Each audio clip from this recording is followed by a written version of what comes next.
Hey teman Faburi, saya Danang Wahyudin. Kali ini kita akan mengulik potensi dolar Amerika beserta rival dan aset lainnya dalam segmen Monthly Outlook edisi Mei 2023. Di awal tahun 2023, dolar telah mengalami tekanan sejak Maret hingga April, di mana pelemahan dolar mencapai 3%. Kecemasan terhadap ancaman resesi di Amerika terkait kasus perbankan membuat investor mencermati langkah-langkah otoritas dalam mengambil kebijakan fiskal dan moneter.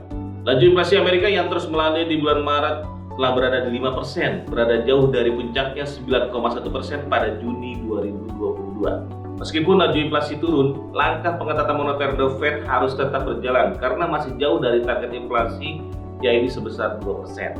Saat ini suku bunga acuan Amerika tengah berada di 5% dan ini menjadi suku bunga tertinggi sejak tahun 2007. Tahun ini The Fed akan berperang melawan inflasi dengan agresif menaikkan suku bunga.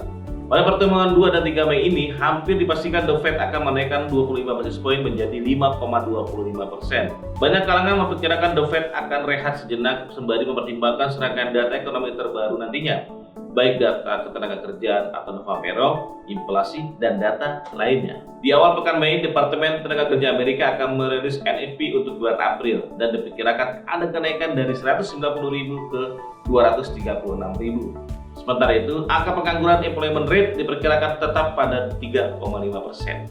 Tiga data penting di awal Mei diperkirakan menjadi booster bagi USD untuk rebound. Bila ini terjadi, maka ruang kenaikan indeks dolar akan terpenuhi dan tekanan yang dihadapi belakangan ini berhasil menahan support penting di 100.50.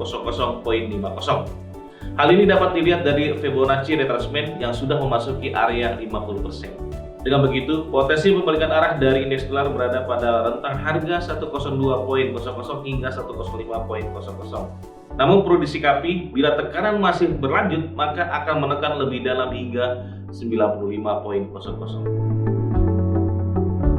Euro USD telah berhasil mencapai level penguatan dalam 1 tahun terakhir di 1.1094. Euro tengah berjuang bertahan di atas 1.1100 agar di bulan ini bisa berada di atas 1.1250. Waspadai ancaman koreksi yang bisa berbalik di 1.0800.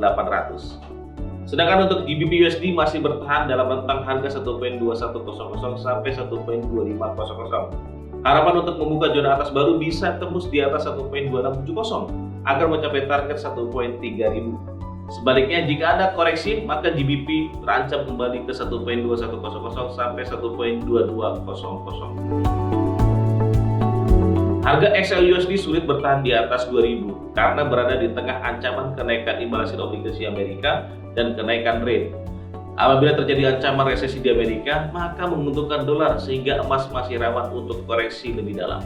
Di bulan Mei, emas berpotensi koreksi apabila penutupan di bawah 1940, menekan lebih dalam hingga 1880. Sebaliknya, area resisten penting akan berada pada 2048 dan 2075. Sekian untuk analisa kali ini, sampai jumpa di Monthly Outlook berikutnya.